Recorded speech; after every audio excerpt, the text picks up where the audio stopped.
Hey, Jonathan here at TopSaw. I'm going to go over my top 5 cutting boards today. The first one has that little X in it. That's made up of padauk and alder, some pretty woods. Pretty easy to do. I did do these on the CNC. The second cutting board I'm going to go over is my pizza cutting board. This is black walnut, maple, maybe padauk salami strips on top. The third one is what I call a Van Gogh. Just a lot of crisscross with a lot of poplar in there, but a black walnut frame. The fourth one is actually one of my favorites. It's a ripple. There's like a little marble being thrown in the lake, and these are the ripples coming out, so I like this one a lot. The fifth one is a black walnut weave, and then a laser engrave over the top, so it's this weave around the outside. So this is Jonathan at TopSaw, all things wood. I teach high school wood shop. These are my top 5 or 6 cutting boards that we've done over the years, and I do tree work on the weekend, bring the wood in, we mill it out, and use it for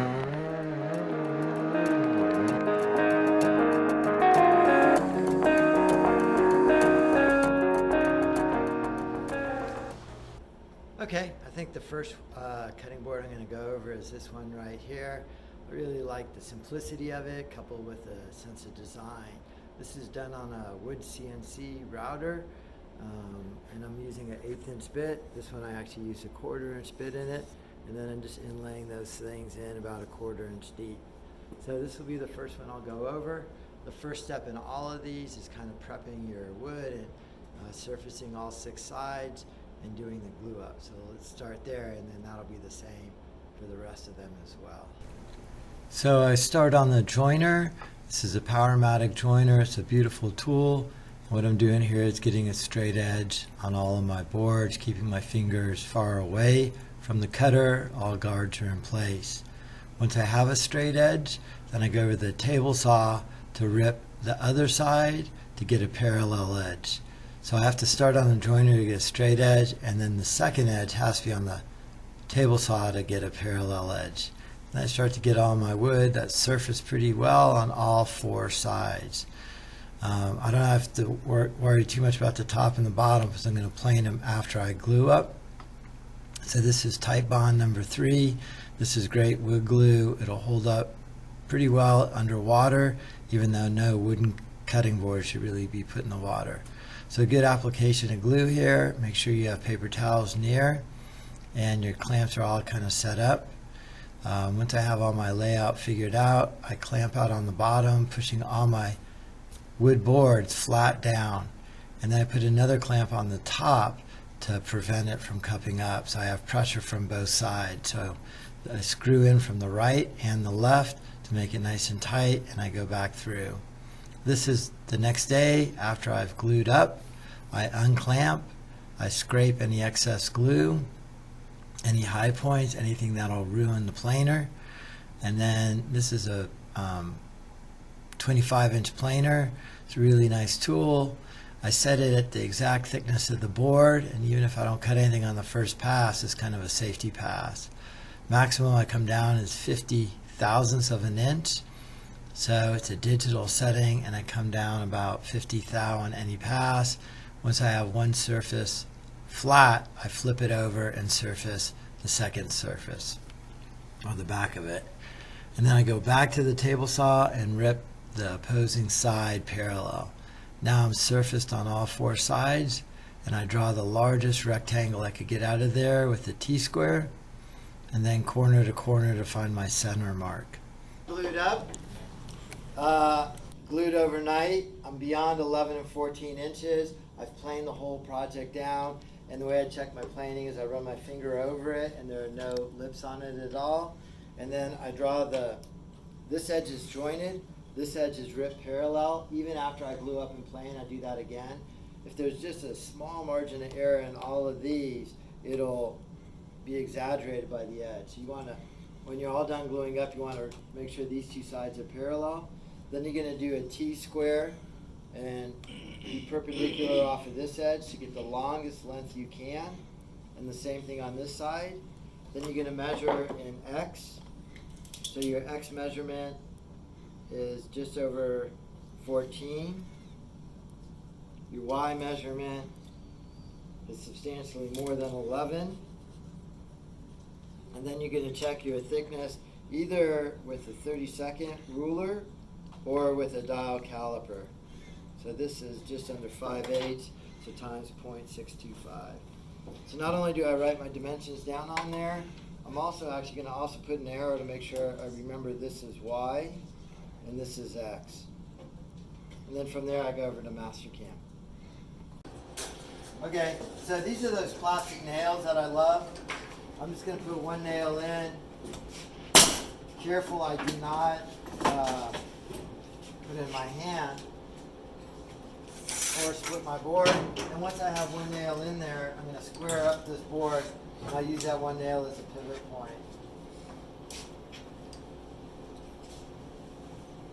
So now I'm square on there.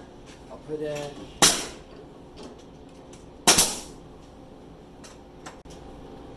just like I zeroed my home in the center of my board, I need to do that out here as well. I hit 0 all. I need to load my file off of the E drive.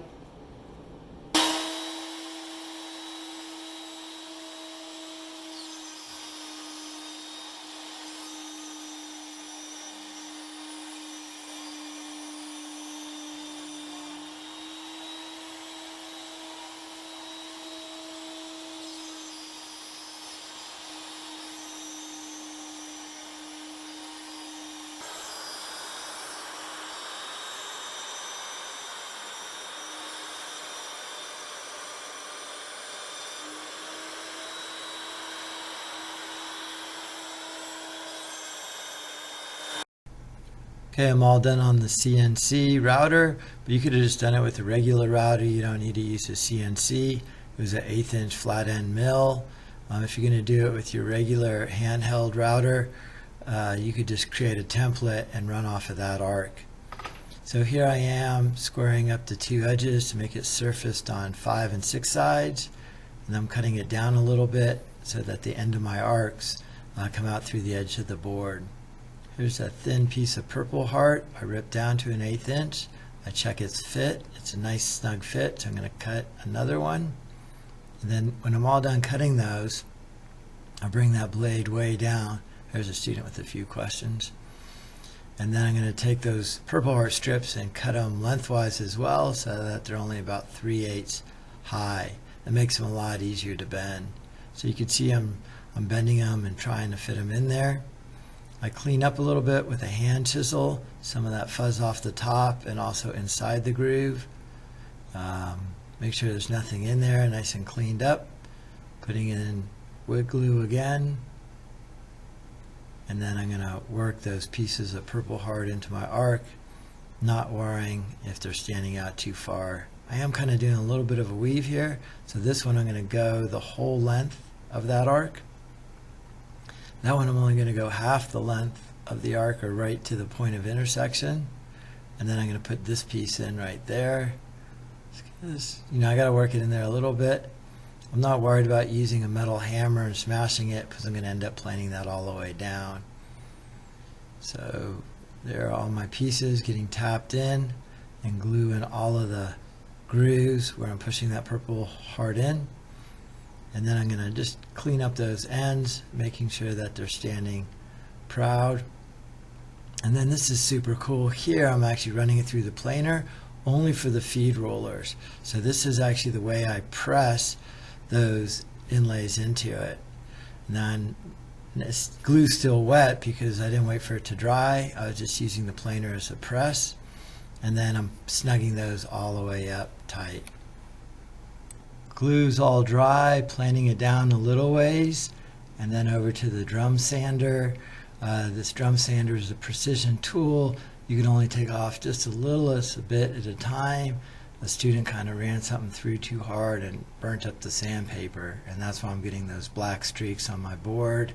It's a hard tool to maintain in a high school wood shop because of its level of precision.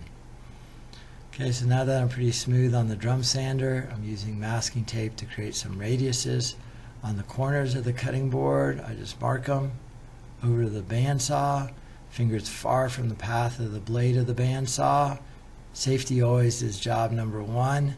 So if you don't know how to use these tools, don't use them until you've been trained. So I'm cutting those off, staying outside of my pencil lines. And then from there, I'm going to go over to the disc sander and then sand down to my pencil lines. Again, fingers far away from the grit, always the grit going down against the board. And then I'm keeping it moving the whole time, trying not to let any sandpaper burn. All done, I clean out the sandpaper when I'm done. Over to a round over bit, router, and then I round over one side, flip it over, round over the other side on the router. Fingers far away from the cutter. Over to the sanding table, I'm going to start with a very coarse 120 grit, mostly to clean up those burn marks. It's a Festool Rotex sander. Cleaning up. It's a Saturday, that's why you see my dog in the background there, trying to finish up this board. And then from a 120 grit, I go to a 150 grit. 150 to 180, and then finish with a 220 grit. Sanding takes time, but it's what makes the board nice and looks good. When I'm all done sanding, I'm going to use a booze oil to oil the whole thing in. And that's about it. This video is getting long, but I'm going to go to the other cutting boards from here. This is the second board I'm going to go over. I did a couple of these. I made a coffee table or an end table out of one of them as a top. So this is all black walnut here. It is a glue lamp, so I glued it up here. Then I used a CNC router to cut a circular pocket, a 1/4 inch deep. And then in that circular pocket, I created a Corel Draw laser file to cut out the circle with the sectors in it, the slices of pizza. And then I put all those in there, and then I cut out a bunch of circles with the pepperonis, and then I put a couple in, and then I cut another circle in addition. So that's how I got these circles kind of overlaying each other. I offset it about 10 thou less than the actual pockets is going in. Then I glued it up and then banged them in, and then sanded the whole thing down. So this is a really enjoyable board, high skill set. Not a high skill set, I shouldn't say that. Fair bit of attention to detail in here, and a lot of tools required for this one. Andy Klein made a cutting board like this with all traditional tools, and he did a beautiful job on it. That's what actually inspired me to do this cutting board, using technology in addition to traditional tools. So I can't remember it, but if you search Andy Klein pizza cutting board, you'll see him doing it all with traditional tools. And if I remember, I'll try and put a link right here on that video. So that was the second cutting board right there.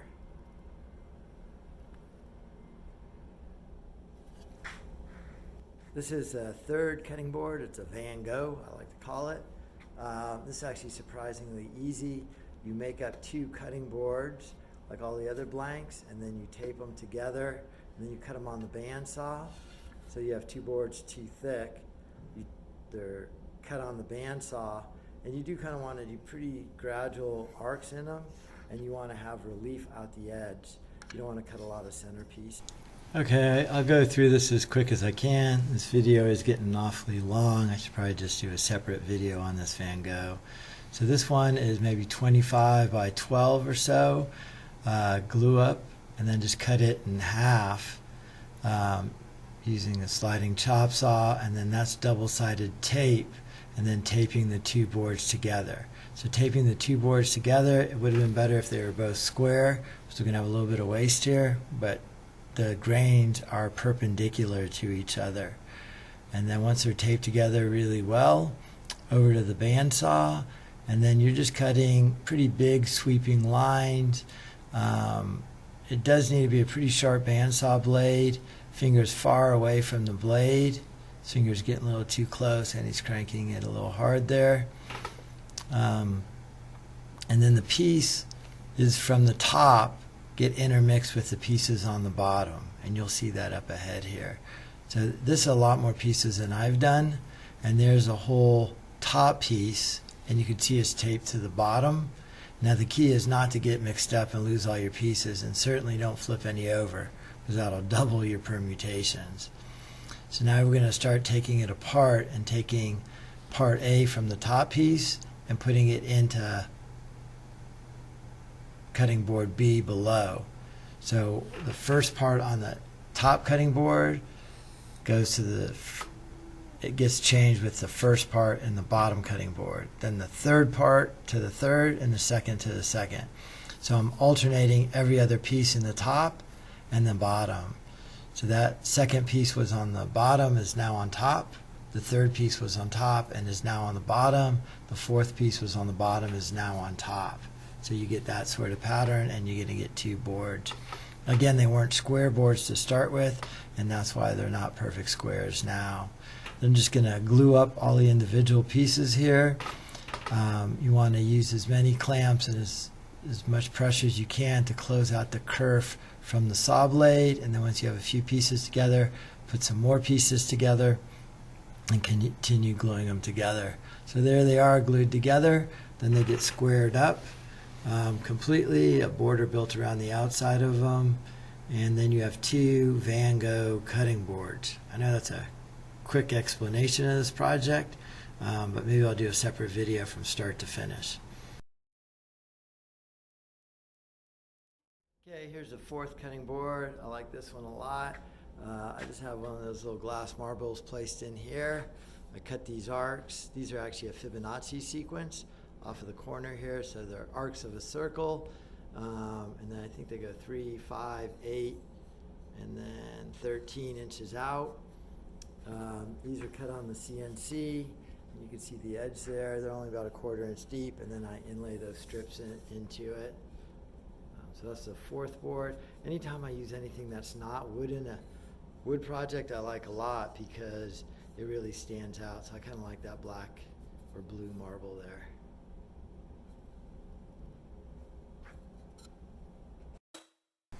So glue up on this one's all the same, planing's all the same. I'm running these ripples on the CNC router, which would be just like the X board to start with, but you could use a traditional router as well and just have templates for the arc. So this one's pretty much like the X. Here the CNC is cutting in the pocket. You could do that with a traditional router. And then the rest of this board is pretty similar to that first X board. I put mahogany ripples in. It was too brittle and they broke. I only had a 1/4 inch router bit, so these are all 1/4 inch grooves. And the 1/4 inch wide wood wouldn't make it, so I went to 1/8 inch wide wood right there, and I doubled it up, and I went to poplar because that seemed to bend really nicely. So there it is right there. Okay, finishing up this board, cleaning up the ends there, gluing in one more inlay, and then once I'm all glued up here, I'm going to either use a planer to press them in and then let it dry overnight and then get them flushed down either with a planer, a drum sander, or even a belt sander. So hopefully that's enough information for this one. Hopefully the previous parts of this video will explain it. Maybe I'll do a separate one from start to finish of this cutting board. Here's a 5th cutting board. I like this one. It has a same glue up as all the others. Blood groove cut on the CNC. But what I did with traditional tools and the dado stack was I cut these thin dados in it. You can see they're really not that deep, maybe only 1/8 inch deep. And then I inlaid these weaves over it. So you could tell I put this one down first here. You see. And then this one I cut on either end, so it looks like this strip is above this strip and this strip sits below, but it doesn't. I just cut it there and glued those pieces in. Then on this strip right here, this one looks like it's above, but this one is just cut here and here. And then on this corner, this one looks like it's above because this one got cut here and here. I guess a blood groove kind of gets in the way of that. And then in the top right corner, this one goes over the other one. So this one gets placed in place first, then this one gets cut carefully there and there and placed in. Then in addition to that, then I did the laser engrave over the top of it. In retrospect, looking at, this cutting board here, there's really too much going on. If you're gonna do an Einstein quote, maybe it would have been easier just on a maple board and just the quote with a blood groove, but not all the weaving of the inlay as well. So I think that's the 5th, but stay tuned and I'll go over the bonus one as well, a 6 cutting board, which I like. So here's a bonus one, it's a Salmon. This is cherry and walnut glue lammed up. So I made it, deliberately really long and narrow. I cut it on the CNC. So I do have a video on how to turn an image of whatever artwork you want into a vector in Corel Draw, and then take that vector drawing, bring it into Mastercam, and then cut the part out in Mastercam and Toolpath. So I do have some videos for that. I'll try and remember to put links in here for those videos. A couple things I like on this fish is it's actually a really nice breadboard for like French loaves and stuff, but I really like these 2 arcs I put in here. I won't actually do these arcs because if you see the other previous cutting boards, you'll see how these arcs are done, but these arcs really give the fish some motion in jumping. It just really changes the whole cutting board, makes it, I don't know, really kind of an original piece. They're really large arcs, maybe like a 2-3 foot arc with the center way out here, and it's pretty easy to inlay that wood in there. Yeah, so those are 6 cutting boards that you could do at home. Some of them require a fair bit of technology, some of them pretty easy to do without any technology, just traditional wood tools. I do love wood CNC, and I like the laser cutter. I teach high school wood shop, and then I do tree work on the weekend, so a lot of this wood is trees I've taken down and milled out, the students milled out. But cutting boards are without a doubt our best projects, our best sellers. So if you like this video, hit like. I'd really like to hear your comments below. If you have other cutting boards that would be good school projects or Christmas gifts, list them. And if you like this channel, make sure you subscribe and hit the bell for notifications. I appreciate all of you watching. Thank you.